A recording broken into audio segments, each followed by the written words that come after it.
Good morning from the north. You know,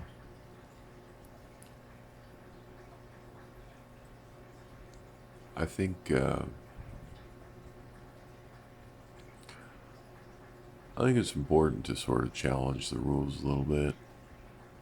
Definitely done that when it comes to stocking levels, and I gotta be honest, it's been nothing but good to me. Uh, Certain types of fish, I think they've got stocking levels wrong, and when you follow them, you just can't produce a happy tank because you don't end up with enough fish for said species to actually function correctly, like this.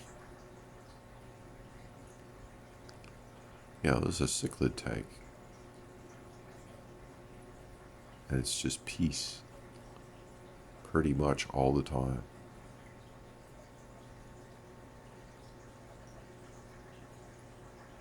It's even more. I've done this to my Oscar tank, and it's even more so down there.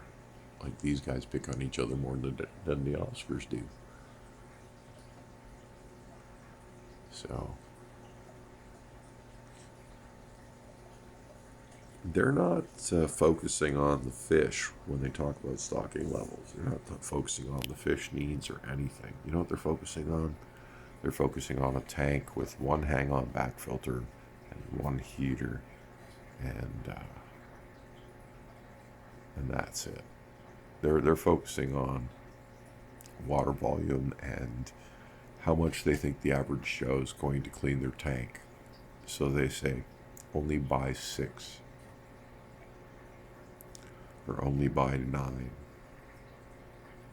I say nah, buy 20. And just make sure you've got a 90 to a 120 gallon tank for them. If you're gonna run a 75-gallon tank, then buy a dozen. But you'll do okay with 12. If you only buy 6, they're gonna fight, and that's gonna create stress, and it's gonna create losses, and you're gonna kind of have a downward spiral of a discus keeping experience. So that being said, when you buy babies, expect losses. It's gonna happen. Part of it's gonna be you make mistakes because we all do that. We're human beings, and we have to learn how to not make mistakes. That's just what learning's all about. And part of it's going to be the discus are just born with a high, or a fish that's got a high defect rate. And that's just, there's nothing you can do about that. So when you buy babies, you're rolling the dice on that defect rate. And you're going to take losses because of it no matter what you do. No matter what you do. No matter how good you think you are. And then it's might bruise your ego. Might bruise your ego a little bit.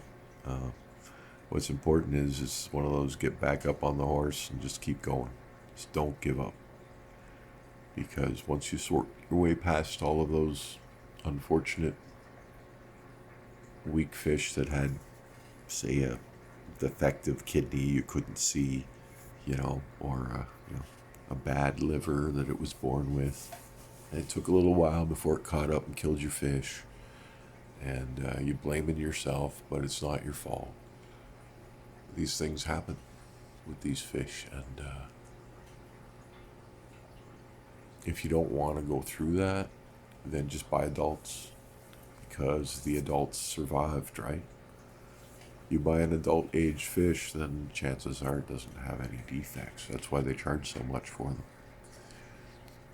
And, but when it comes to stocking levels, just filter for it. put it, just over filter your tanks, and don't be afraid to overstock, because I'm telling you, when it comes to these fish, they love it. They absolutely love it when they're stocked heavy. Maybe it's just a South American cichlid thing. It seems to work with the Africans too. When there's a lot of fish in the tank, you might get a bully here and there. It's picking people off, so you got to watch for that. But in this case, Africans are way more aggressive overall.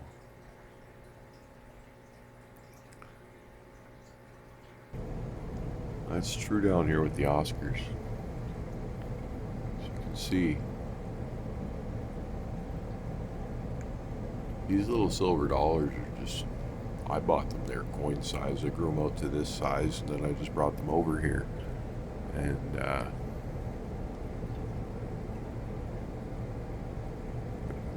half the Oscars in here could eat those in one bite. But they're content, because I had 7 Oscars in this tank when I kept them individually. When I paired them off into individual tanks. They were fighting, all of them. Wasn't working out well. The only ones that didn't fight were the ones I put with the big girl, which is kind of what started my behavior. I'm like, oh, that one's a bully.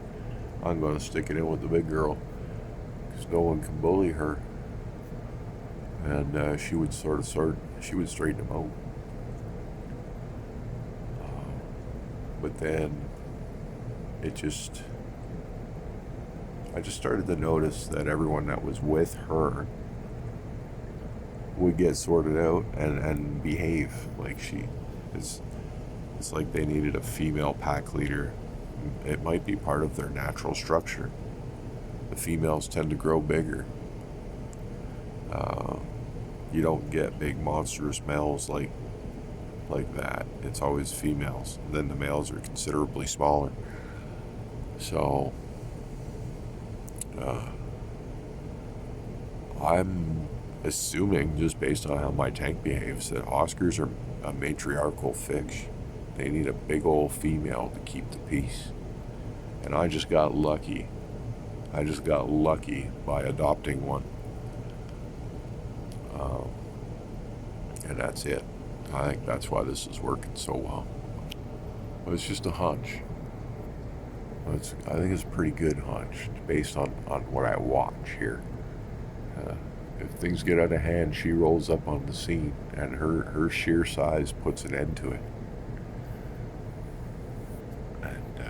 And that's why this works. It's the only reason.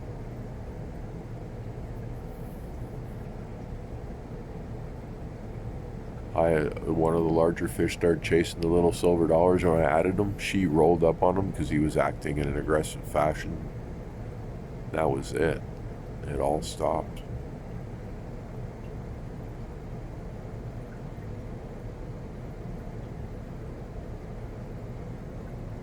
They all huddle and sleep together. They act like a pack. She took some damage on her forehead the other day, and it's closing up.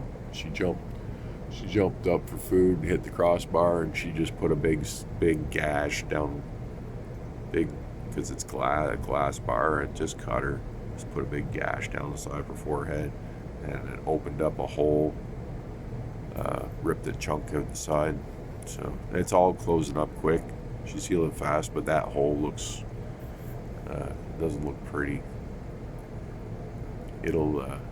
It's closing though, so very quickly. She'll be fine another day or two. The gash, I could see it yesterday. The line was still there yesterday, and today it looks like normal skin. So she heals really fast. But yeah, crossbar damage, it's not uncommon to see that in these fish. They can be jumpers.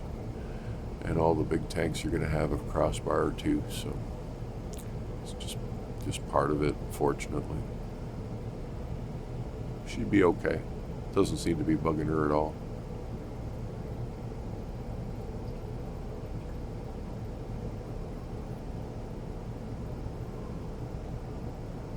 Dollars are staying tight because it's early in the morning.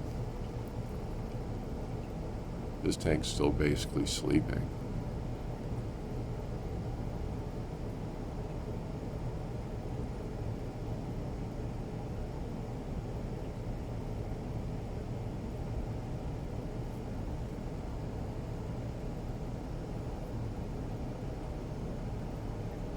Just awesome.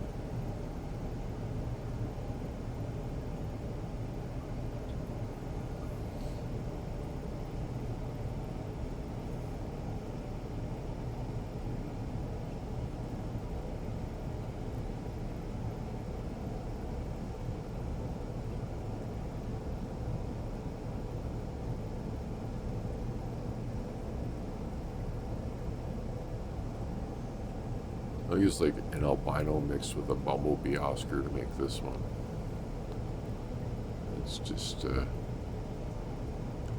ended up with a weird pattern.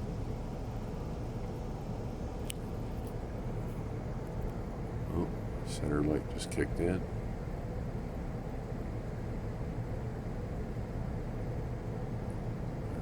that.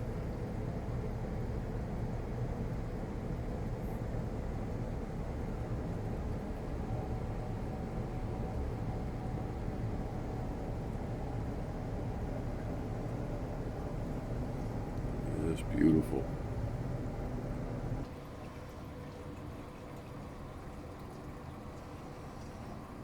See, the water quality stays the same across the whole system down here. It's just linking these tanks was the coolest thing I ever did. Now, of course, if I ever get something like ick in the system, it's going to be a nightmare. But I just hope that never happens to me. And, keep things clean, hope for the best, but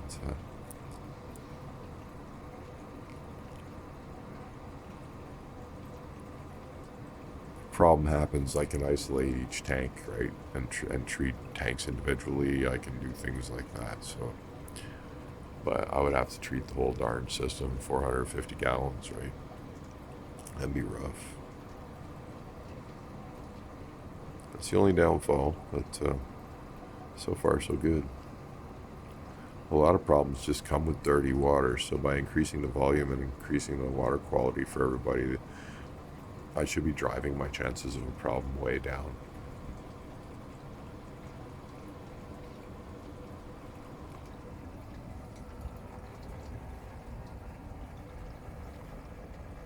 Everybody looks real healthy.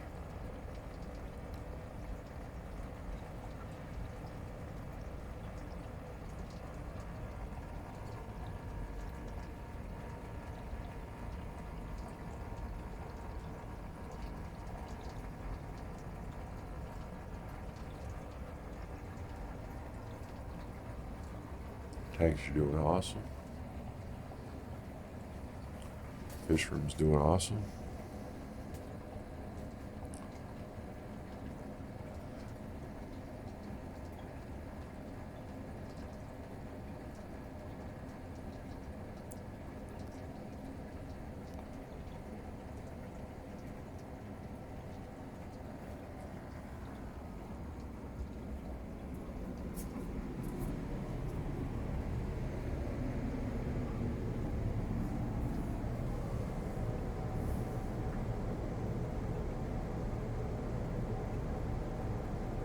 It's pretty dark in here.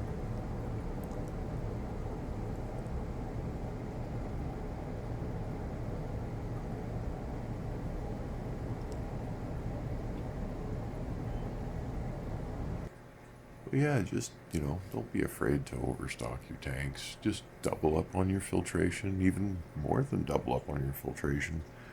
While the fish are new, you got to pick up your water changes till your tank adapts to it. But the tank will adapt to it. I could go a week without doing water changes, and I've got nearly 20 discus. It's excluding the other fish like the eels and there's several other fish in there on top of that. So the tank will, you just have to equip for it. The tank will adapt. So will the fish. So will you.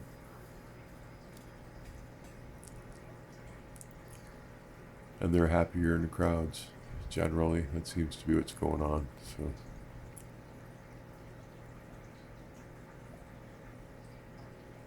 thanks for watching. We'll catch you next time.